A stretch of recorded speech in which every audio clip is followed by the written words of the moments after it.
Hey guys, welcome back to the channel. So behind me, I got a 2012 Ford E350, and the customer is complaining that they have no heat in the cabin, and I've diagnosed it to be a bad blower motor. Now we're going to go ahead and replace that today. And before we go ahead and do so, if you guys haven't subscribed to the channel, hit the subscribe button down below. Definitely smash that like button because it helps channel out. With that said, let's go ahead and get started on today's video. So where I like to begin is we're going to remove the battery, and I'm going to start off by removing the 8mm terminals here.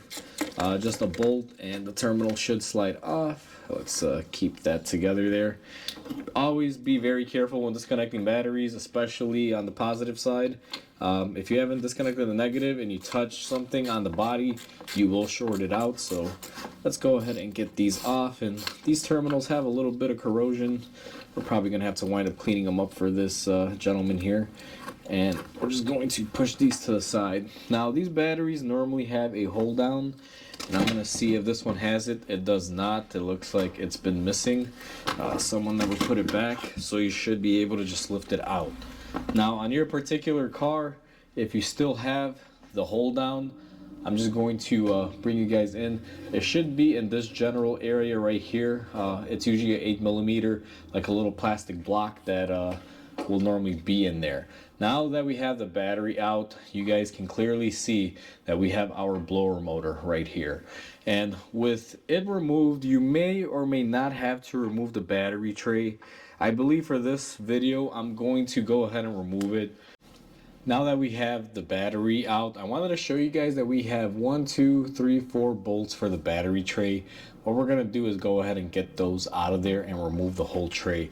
Now unfortunately, it's a really bad angle. I actually have to hold the camera, but these bolts should come off. They might fight you if they haven't been off before, because this battery tray does get a lot of corrosion and water sitting in it. So let's see if these come out. Surprisingly, these are not bad. I'm wondering if these have been out before. So let's see here. Alright, so they all came out. If you have one of these that breaks, it's not the end of the world, but you know, it does suck when they break. Now I'm gonna try to position the camera here about there. Let me see if I can grab this out of here. Now I'm just gonna leave the bolts in the tray. It'll hold them for us, and just get out of the way like that. And I try to keep everything intact, and we're gonna empty that tray out later. I have the camera zoomed in and I'm holding it in my hand. I just wanted to give you guys a clearer view of this if I could. So it's gonna be tight and I can't really show you every step here, but if you look at the blower motor housing, you'll see that you have these bolts here. You have one there, there's another one down here. I don't know how well the camera can pick it up. And there's probably gonna be one hiding in the corner somewhere here, and there's definitely going to be one right back there. Now it's very tight rooming here. You got to kind of move, you know, this out of the way just to kind of get that out of there. There's a negative cable. What I'm going to do is I'm going to have you guys on the tripod looking at me doing this. It's going to be a little difficult to film because the area that I have to work in is very tight, and I can't really put the camera there without blocking everything. Now while I have the camera in my hand, I will show you that you do have one connector here. It has a little flip up style, so what you're supposed to do is come in here and lift up on this if you can, and then pull it out. Now I can't do it from that angle, but if I come in here with this hand, and it's not my dominant hand, so I can't get that off, but I'll get that off here in a second. Basically you pull up and pull out, and you should get that connector off. So now with the camera set up, what I'm going to do is come in here, and most of this, it's going to be blocked view. We're going to get our connector off just like that, pull up on it, and next I'm going to go after my 8mm bolts.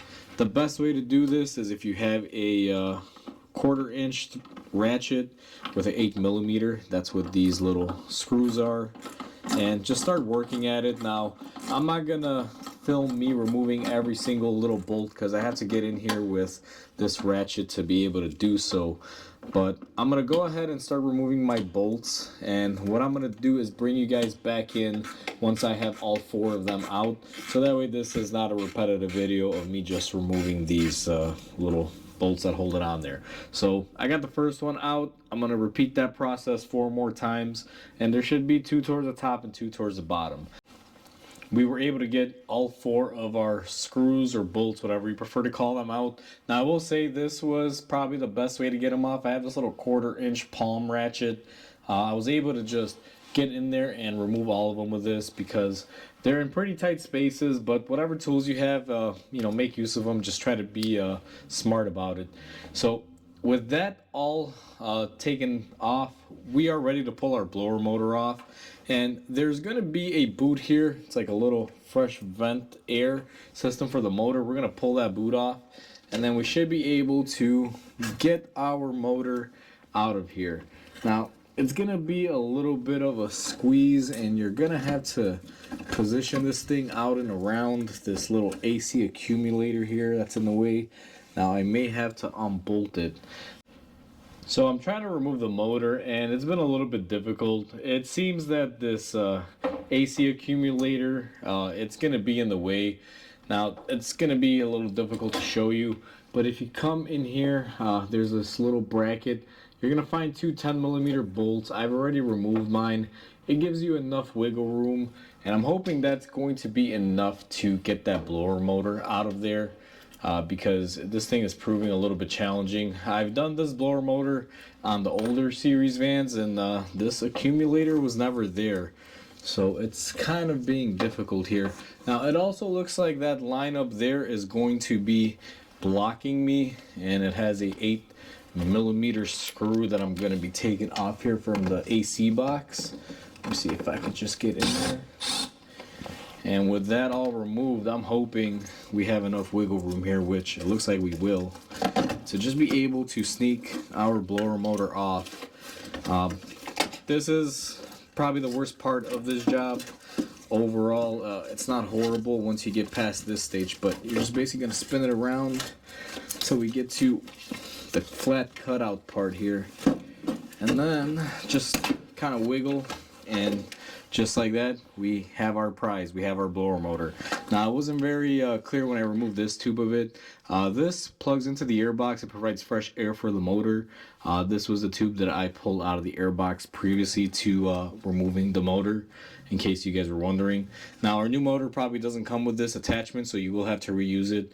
But either way, we're going to go to the bench right now and take a look at our new motor and set it up so we can install it. So we have our blower motors right next to each other. It's always a good thing to compare them before you install them. What I do on these is I just kind of line them up like that, and I make sure all the holes are in the correct orientations, which they are. Now, as I mentioned earlier, we don't get this assembly tube, so we're going to remove this off of our old motor and just transfer it. Typically, they never come with it. I don't believe I've seen any that came with it. If yours is damaged, you may want to look online or possibly order one from the dealer. Like I said, this helps the motor vent and breathe, so that way it's not clogging itself up.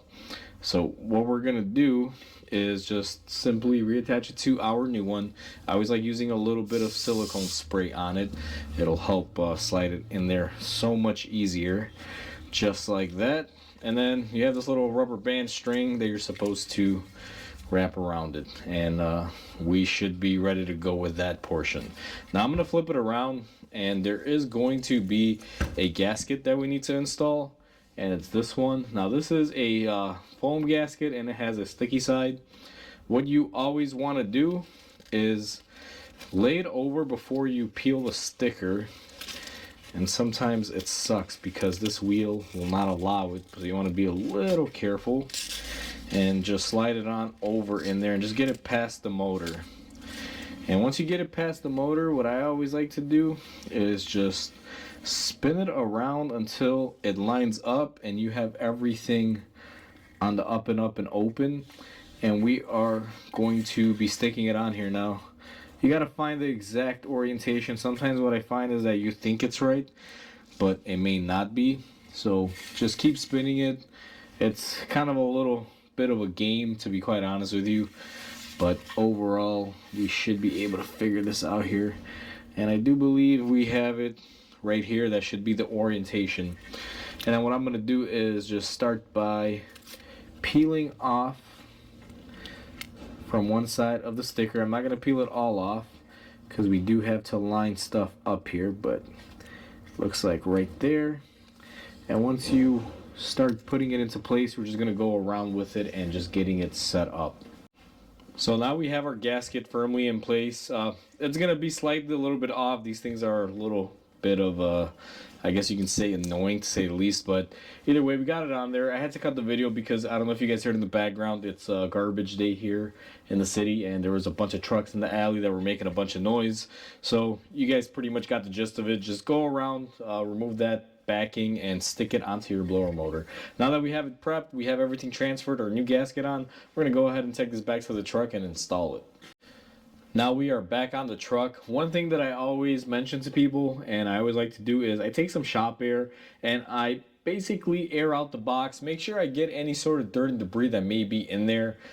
Sometimes leaves will make their way in there, and you want to get those out just so there's no noise when you install a new blower motor. Otherwise, the customer will come back if you shift something, there's a leaf moving around, and they'll have a complaint of some sort of noise. So always do that prior to beginning with your blower motor. Blower motor in hand, we are ready to install it. So what I'm gonna do is just line it up in here, and there's no real good way, you just kind of make it fit. Try some varying angles, kind of shift it around. That's gonna be the best way to put this in there. I really wish this AC accumulator wasn't in the way, but you know, it is, so we're just gonna have to deal with it, make do with it, but it's not super difficult. As you guys saw right there, we have it installed. So once you have it installed, it looks like it's going to line up in this orientation right here. Now, what I'm gonna do is grab my hardware and we're gonna bolt this into place. So I have my screws in hand, and what I'm gonna do is hold up my blower motor. And the way that you line this up is there's going to be a little nub here that you should be able to line up, and it'll get it into place. You also got to make sure you get the correct orientation for that little vent tube that we had previously. Make sure you line that up. Now I got everything on the little pegs that hold it into place, and I'm going to start just hand threading my bolts in to at least hold the motor into place for the interim. Now I'm not going to cover me doing this all the way because just like when we removed them, it's going to take a little bit of time. But make sure you line it up, plug in your little vent hose, and start putting in your bolts. With our blower nicely tightened in there, make sure it's tight. We made sure that we have our little vacuum port here, or air line, for our motor plugged in. Everything is nice and good and ready to go. Now we have to reinstall this line that we took off, which has a 8mm bolt that is up here by the air box. So I'm gonna try to get this thing settled in there. And this job is not really that bad. It's just everything is super tight on these motors. Makes it very difficult. So we're going to tighten this 8mm for the line up here, nice and tight. Now one thing that I'm going to do off camera is we have the AC accumulator here. We have these two 8mm bolts that we're supposed to put in there. I'm going to do that off camera because the only way for me to do that is to basically block the whole view here. I got to climb up in there and get them in. But just to give you guys a little bit of an idea, if you come in here, and it's going to be very difficult to see, but there is a bracket right there. You line it up within the fender liner there, and you'll be able to screw it into place where it should be. So what I'm going to do is go ahead and do that off camera. It's going to take me a little bit. Honestly, this took me about 10 minutes to get off because these were very tight. You got to use a contraption of different tools to get in there, swivels and everything of that nature. So I'm going to go ahead and do that, and I'll bring you guys right back in. Now we got our AC accumulator on. It did fight us, but we were able to get it in there. And the next step that I'm going to do is take our battery tray, go ahead and line it back up in here and reinstall it. Make sure you dump it out in case there's any dirt or battery acid in the actual tray area, because you definitely don't want to install it. If that is the case, you want to clean it up. So take our bolts here, line them up. Now this battery tray, just to give you guys a heads up, it's a little bit of an offset. Don't try to put it in there at a straight angle. It's going to be a little bit of sideways motion on it, but it's pretty straightforward. I'm just going to tighten it back up.